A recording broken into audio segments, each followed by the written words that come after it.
I did kind of want to talk about the cool thing, but I think that should be its own thing. Maybe that could be like on Saturday or something. Yeah, I mean, we kind of touched on it. I mean, won't be maybe. here Saturday, so you guys can be cool without me. Yeah. Well, I mean, the whole idea was that we're not cool, so compared to these people. I mean, just say a little something. Like, I feel like the concept of cool obviously is a relative frame of reference. But, 100%. which I think we're all grown-ups and realize that. But I just kind of think that in terms of, we're talking a little bit about, like how is like cool defined and how do people, perceive that. And I think it's really easy to get caught up in like, especially like the menswear industry. It's actually very small, relatively speaking. When you go to like trade shows and stuff, there's a lot of the same people there. You see the same people, and they might have left one company, but now they're repping a different company, et cetera, et cetera. And people will always bounce around, and some people go from store to store, some people do their own thing.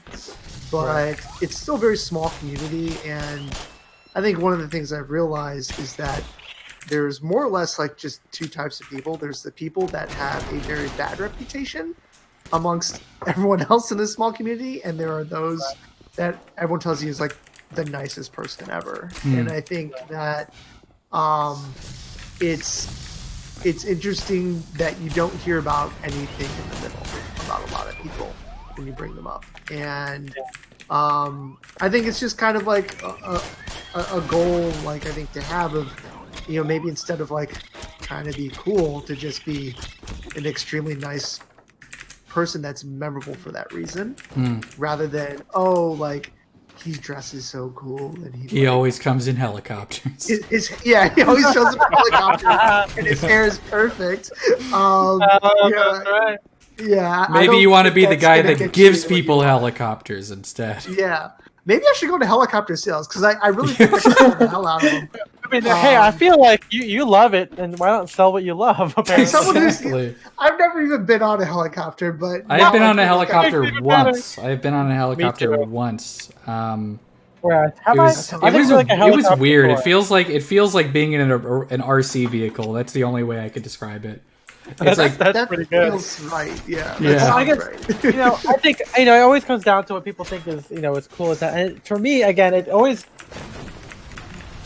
I am still forming, and not an argument per se, but like my whole thesis and gathering my thoughts about this whole thing.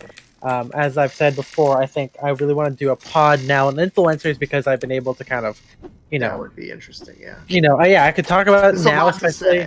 Especially also with after talking with young Chomsky, communism and forming more of my political beliefs. I feel like it makes for a very interesting conversation. But this whole idea of cool, especially with throwing fits, everything is kind of like newer, podcasting and everything.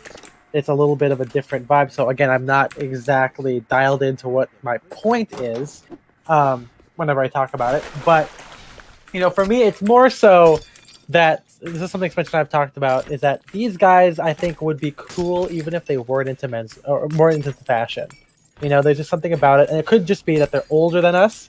So they've had their career and they're doing something entrepreneurial. They have the confidence. Maybe if we compared early Lawrence to like current Spencer or something, maybe it'd be more on equal footing. In terms of like experience and knowledge.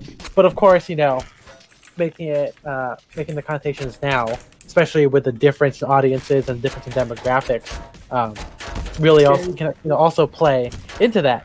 And of course, something that Shane talked about, and also Marco Joe in our Discord, is that obviously Lawrence has always been kind of dialed into what the zeitgeist is. I mean, that's kind of the tagline, but like he's always been like, okay, what's the current trend, what's going on here? So that's also inherently quote cool, because if you're looking for what's cool and you want to be a part of that conversation, of course you're gonna also be cool. Yeah, right? I think what you need to.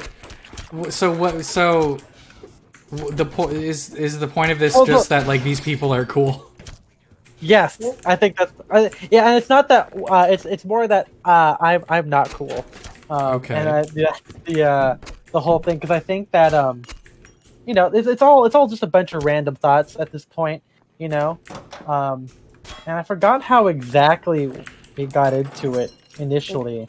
I think it's because young Chomsky was interviewed by. Is it? I'm not very familiar with Black Spy Plane. What is it? That one. Blackbird Spy Plane. Yeah, is that a politics thing or is that a menswear thing? No, it is a loosely men's fashion email newsletter that recently went on Substack. And, okay.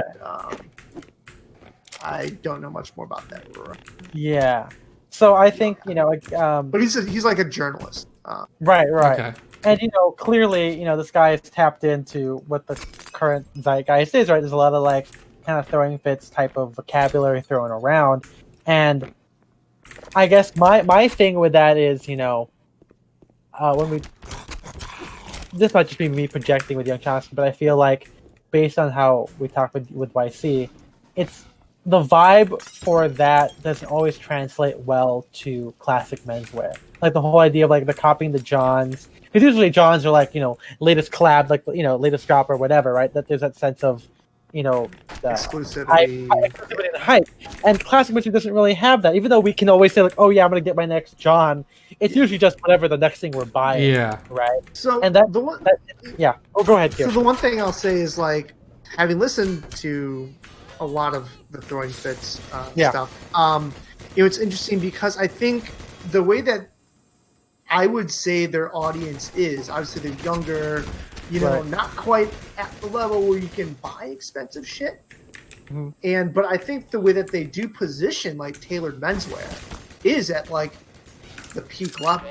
Like they're saying, get off like the $100, $150, $200 hype sneakers and level up your game towards a nice loafer or a derby or something or a boot. And eventually down the road you need to have like a blazer. Like they do mention it's not as often.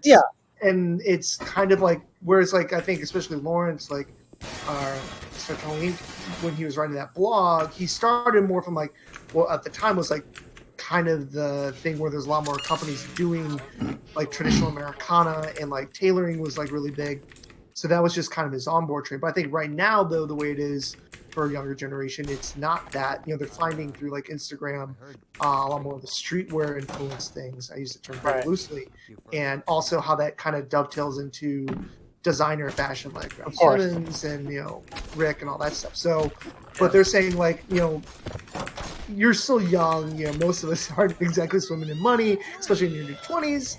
I know I definitely wasn't. Over time that they're kind of saying like, you want to include these other things. It's just like when you're young and you don't necessarily need to be wearing a suit for work every day, like that is not like a John that you want to acquire. But down the road, Belgian slippers. No, I mean, a custom suit, all those things are going to be things that end up on your list. It's just like, I think when your listenership is very young, it's you don't need to talk about a lot of that because that's not like going to be like super relevant to I think a lot of young guys. Who is the most like classic, like the biggest like? Do they have any classic menswear guests on? They have had who they had. Not the guy from Abercrombie, who he said that he's been Aaron Levine. And he said that he routinely like he buys vintage to kind of take stuff from, and obviously like we've discussed on and off air that the Abercrombie of like the couple of recent years has been pretty damn good for what it used to be. So there's always like adjacent stuff. I don't think like Sid Mashburn's going to go on throwing fits anytime soon. Speaking of Abercrombie, you got Ooh, baby unboxing. I basically bought 7 more of what I'm wearing now, which is a black knitted t-shirt. Okay. Oh yeah, you were talking about these. I stocked up on them. They were like $13?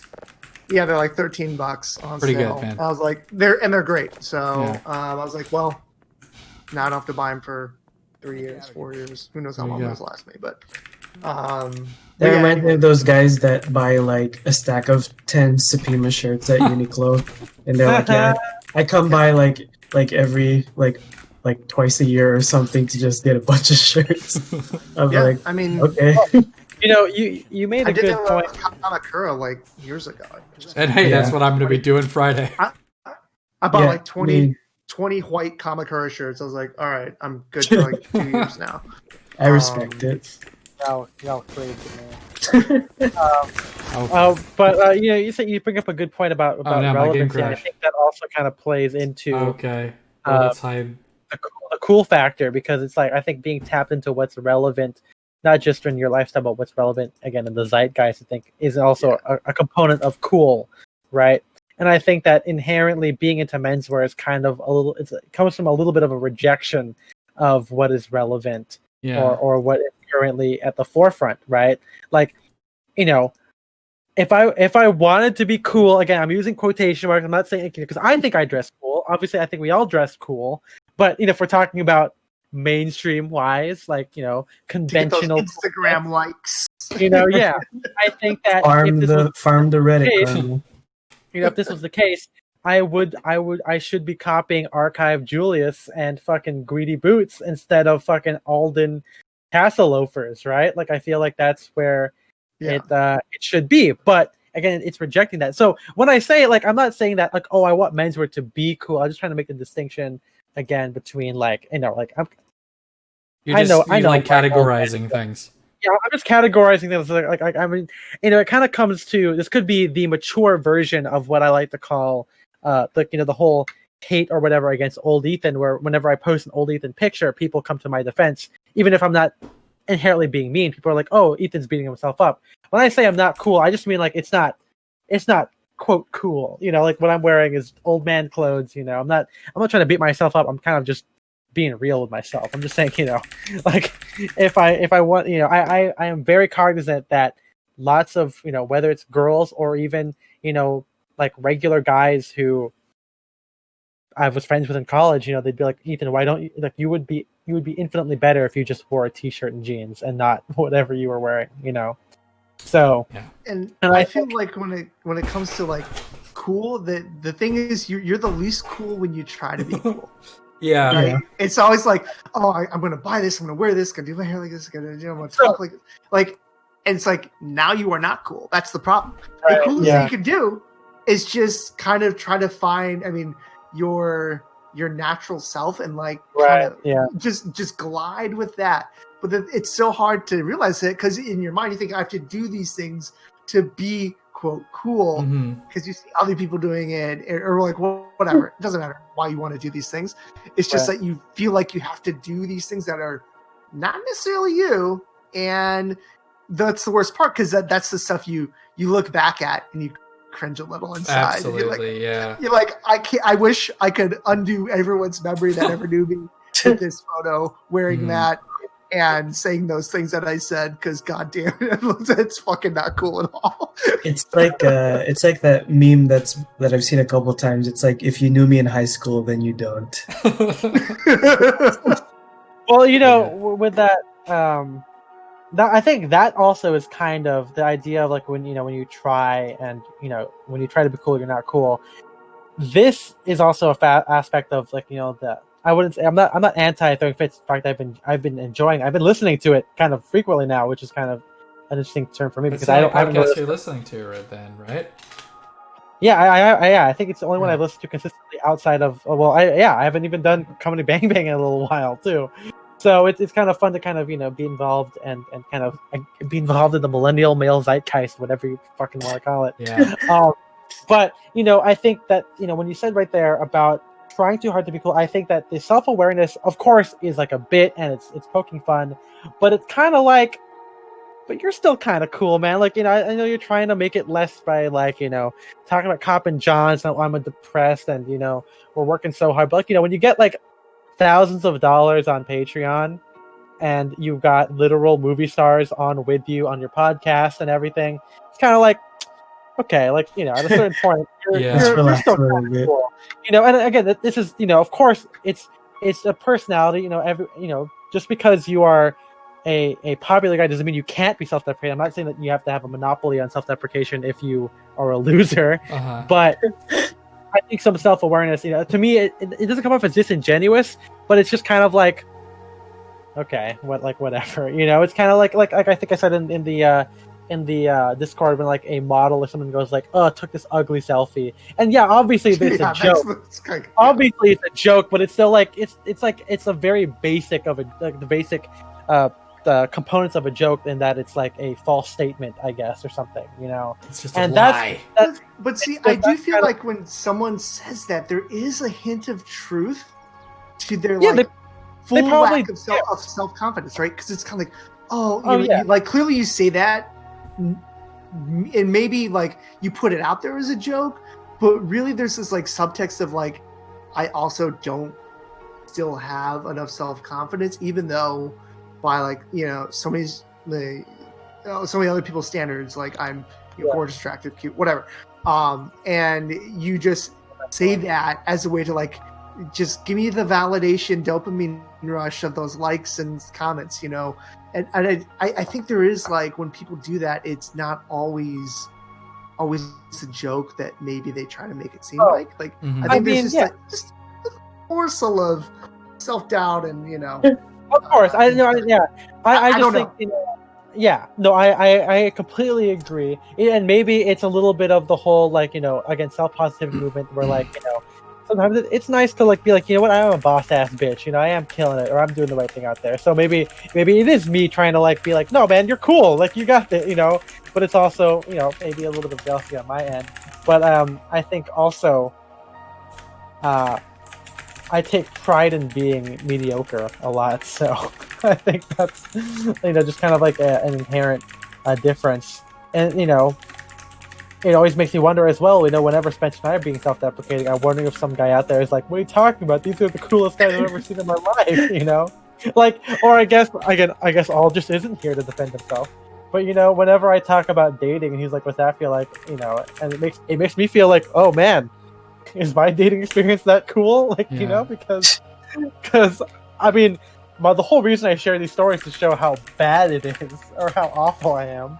But I think it's always like a sliding scale of of coolness and I guess also stage in life as well. Again, like we talked about in Discord, being in New York, and also having the career that these guys have had definitely puts them at an advantage or a different stage of life compared to the rest of us, that are still in, trying to get their foot in the door at in their careers or even still finish school, so that could be. I think one of the hardest things of being like looking back. I mean, I'm 35. No shit, I'm 36. I just had a birthday. It was quarantine. Happy birthday! Happy birthday! This is 2 months. This is like 2 months ago.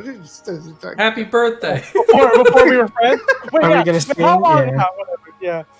But anyway, so like when I think about like right after graduating college and like that whole job after job after job, like it was super weird because it's like you have this like post college idea of just, okay, I'm gonna get a job and then I'll make money and then I'll do click you'll just follow this path, and it can never go fast enough for you, right? You can't move up the ladder fast enough. You can't get paid more soon enough, and it's just like you feel like, at least I did, like you're kind of like grinding away at these jobs and you're taking the next job as soon as you can, just because it pays you like a few $1,000s more a year or whatever. And it's just like, it's this very frustrating climb. And I feel like when you see other people more advanced, you don't see all the jobs that they worked beforehand, unless they're extremely well connected, extremely very blessed in their career. But that's almost not always the case. That they had to work the same, they were going to very similar situations, right? Where you got to work like you got to eat shit for 10 years before you can feel like you're finally above eating shit and above like doing these like boring jobs you hate, work for bosses that suck, working crappy hours, like, and just like, living for a weekend kind of lifestyle. And that's just, it takes so long. And like, when you're in it, it seems like impossible to escape it because you feel a little trapped, maybe because I don't have like the years of experience to go off and do this other job or get these other cool jobs to see people who I admire, people I looked up to, people who I feel like in the similar lane but further along, and like things you just have to. Unfortunately, there's no substitute for most people other than time, to like go through that, and agreed. It sucks. Like it really sucks, and I think that's like something that's always like worth keeping into perspective. Whenever you have like FOMO's the wrong word, but maybe you're just kind of like, you're kind of like picture yourself somewhere else, or like seeing people live a life that you kind of really find appealing, is that they have all worked for shitty bosses too. They have all climbed a ladder to a certain extent in a lot of cases, and it took them a while to figure out how to get to a place and work at a place and have this lifestyle and frankly make the money if that's part of it for themselves. And not everyone has the same path, and the hardest thing to have is patience. I still struggle with patience, and I've been in the job marketplace for over a dozen years, 15 years at this point. So it's really it's something I wish that like if Kiyoshi could go back and like leave a little post-it note of like things to remember to help make his early 20s a little bit less anxious and less stressful. I think that would probably be on the post-it note. Like just have way more patience. No, more patience than you think you need. There's nothing worse than being told you have to wait. And I know that for a fact, and it's true. Yep, it sucks. There with you. But yeah, so that's the way I would look. Like, if you feel like this person's like living like way cool life, like okay, think about they had to work probably 3 or 4 shitty jobs. Yeah, so I think it's not that, because I know that can be a part of it. I just think again, if you look, it could also be that the listeners of TF and the whole TF extended universe is inherently cooler than Menswear, but that's just because, like we've talked about, Menswear is so it's just fat. Yeah. I mean, and I think that's kind of like, again, like kind of what it is. Like I think Spencer and I, or at least me, take pride in wearing the things that people don't really want to wear when they're 25 years old. Again, whenever I post stuff, and like it's something that I see all the time. It's not about wishing that it was more popular. It's more that you wish there's more of a community around it. Not even that. I think it's more so like, I don't even know what. Maybe this the whole thing of me discussing this more was finding out what the point of this is. Because that's what you need to figure out, because I don't think that will define this. Because I think it's productive more so, just to say it's like these guys are cool, and that's it. Yeah, I know. It's kind of similar to, I think Spencer and I were talking about comedy earlier as well, and I think that I guess some of our favorite comedians are people who don't have mainstream success. Not that you have to have mainstream success in the world of entertainment. These guys are successful in their own right, but of course, it's like, why we like the show, I think you should leave. But then people will just kind of talk about, oh man, Big Bang Theory is so funny or something. It's kind of like, it's like one of those things where the approach of the kind of alt comedy scene is different, and it could even be considered uncool.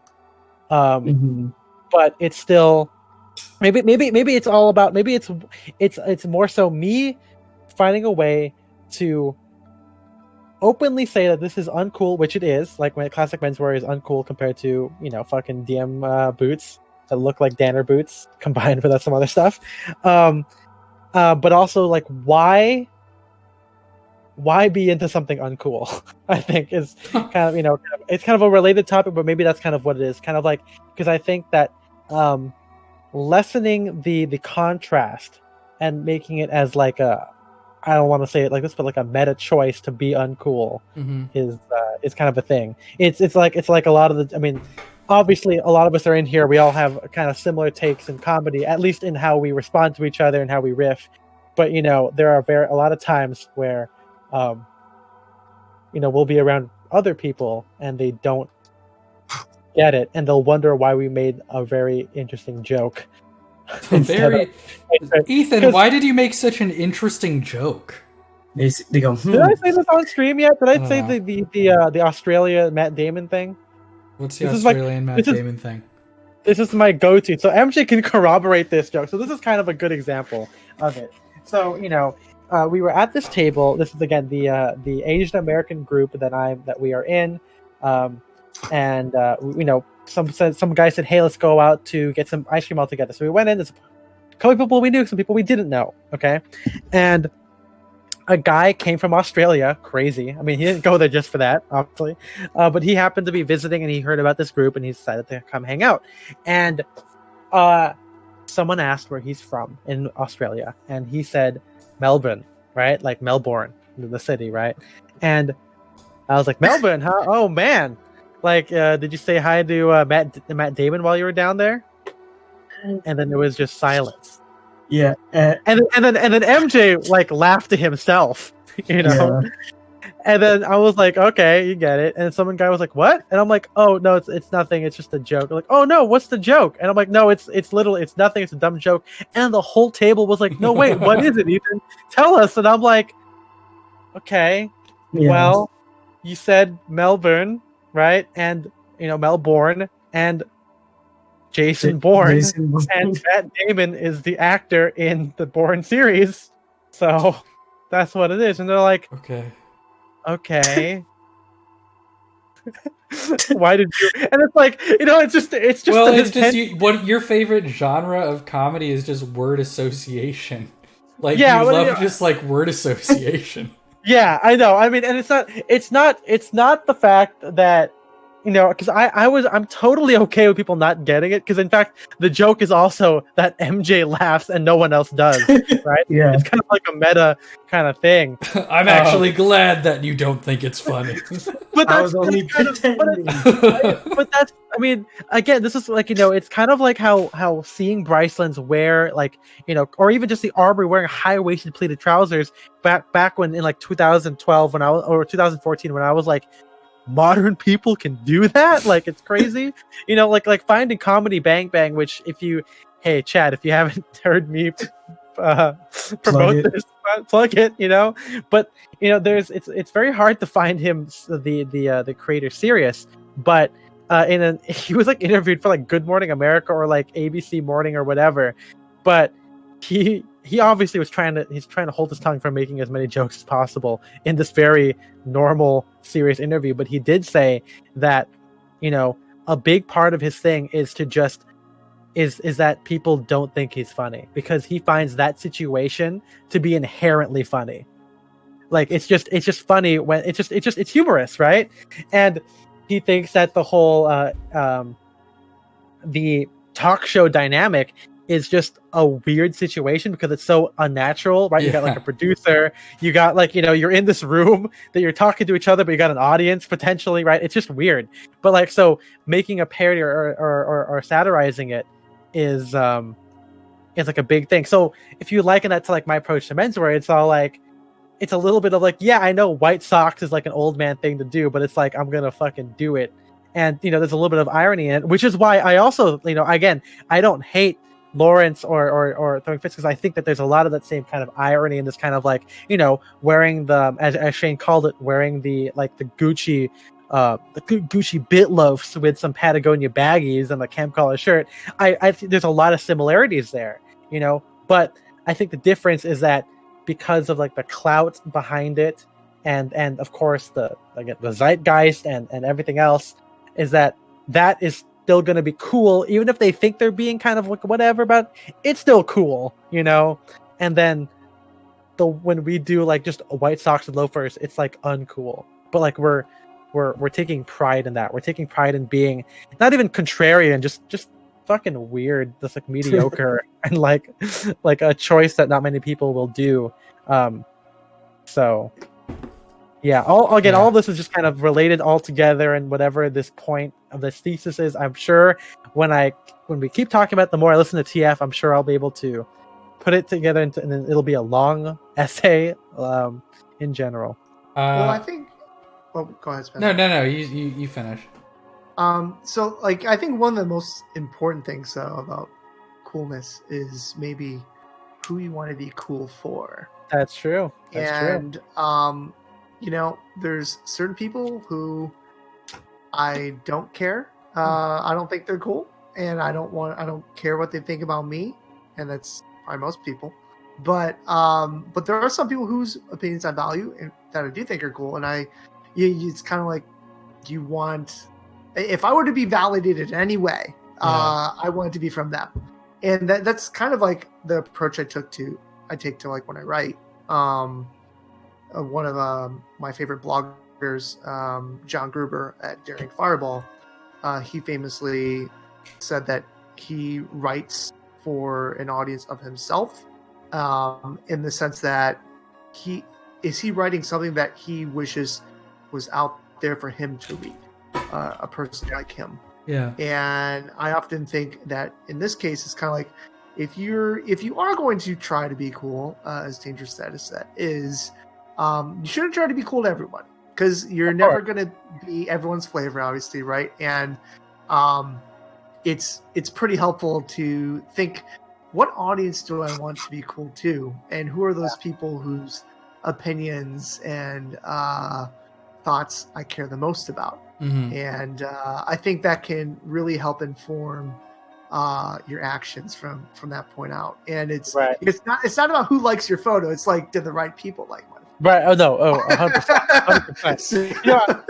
So, and again, I think something like this. I think either, I forgot who it is. It's either Shane or Marco said it. But like, I think the reason why I find a little bit of this kind of pushback on the whole TF thing is because, you know, even if they're you know, these things that they do may be, you know, ugly or whatever to like my parents, right, or even like just mainstream MFAers, there is still this kind of like circle jerk around it. You know, there's still like, you know, the whole fit check, even if they are, like we talked about also, even though there are different designers, there's still this kind of like aesthetic toward Grailed core, TF core, whatever you want to call it. There is this kind of cohesive line that at least I can see in how they do it. And I think the fact is that I see this like everywhere else. You know, I don't think that everyone necessarily listens to Throwing Fits, but like, you know, when I go on like TikTok, you know, I see a bunch of young guys who are doing very similar style moves,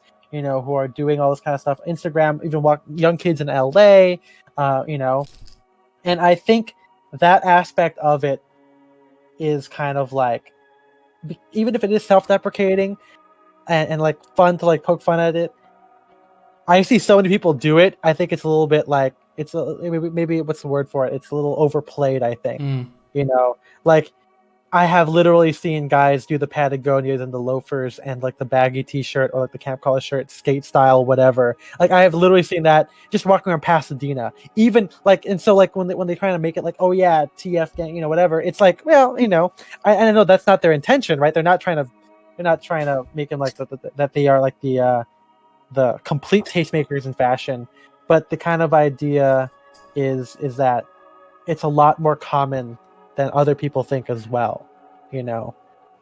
At least to me. Again, so maybe, your point is that you're the real indie guy. Yes. That if that's the whole, because that seems like your point. Your point is, it seems like your point is, these people are inherent. These people were born cool. I wasn't. But secretly, I'm way cooler than all of them. That is that right now sounds like your point. That's what that sounds like what you're trying to want. This essay is going to be like, you don't get it. I'm the cool one. I'm cool. No, I think the answer is that I'm not cool. But no, I think you know there's a little bit of that in there, but you know, because it's not. I guess it's not necessarily about being cool, at least for myself. I think it's more so just